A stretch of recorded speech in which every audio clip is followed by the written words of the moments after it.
اللہ والوں کی بستی ہے، تم وہاں جاؤ گے، رب کریم سے توبہ استغفار کرو گے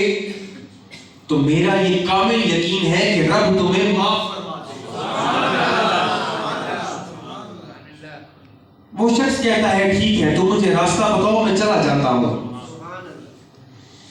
اس شخص نے اس کو راستہ بتایا، اب وہ اس راستے پر چل پڑا۔ رب کریم کا اسرائیل علیہ السلام کو حکم ہوا کہ اس شخص کی روح قبض کر لو۔ ابھی راستے میں ہی جا رہا ہے،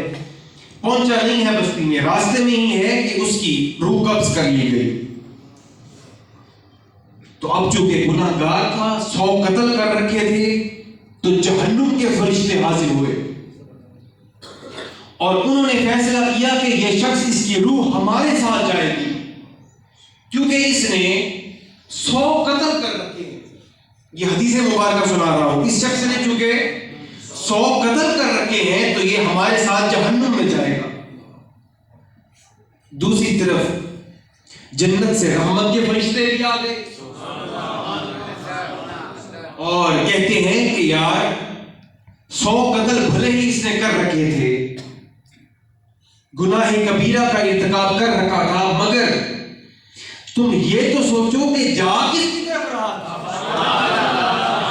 اس نے اپنی توبہ مکمل کی اور اولیاء کی بستی کی طرف جا رہا تھا، لہذا یہ شخص ہمارے ساتھ جنت میں جائے۔ اب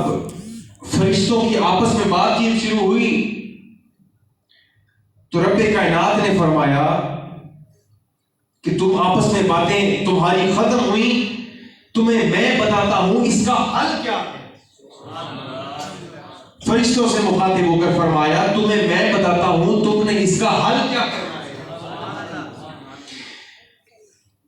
جنت والے فرشتوں سے مخاطب ہو کر کہتا ہے رب کریم کہ ملائکہ،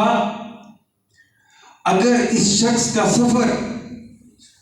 اولیاء کی بستی کی طرف کم تھا، پچھلا سارا زیادہ سفر کر کے چھوڑ آیا ہے، اولیاء کی بستی میں اگر پہنچنے والا تھا تو تم اسے اپنے ساتھ لے جانا۔ اور جہنم کے فرشتوں سے مخاطب ہو کر فرماتا ہے کہ اگر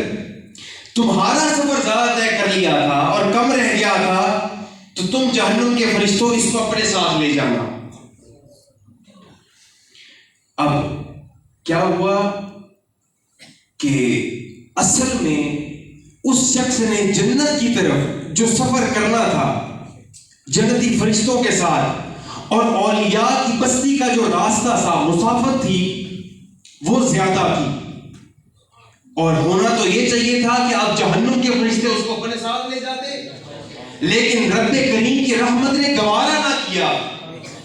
اور اس زمین کے خطے کو مخاطب کر کے فرمایا کہ اے زمین سکڑ جا،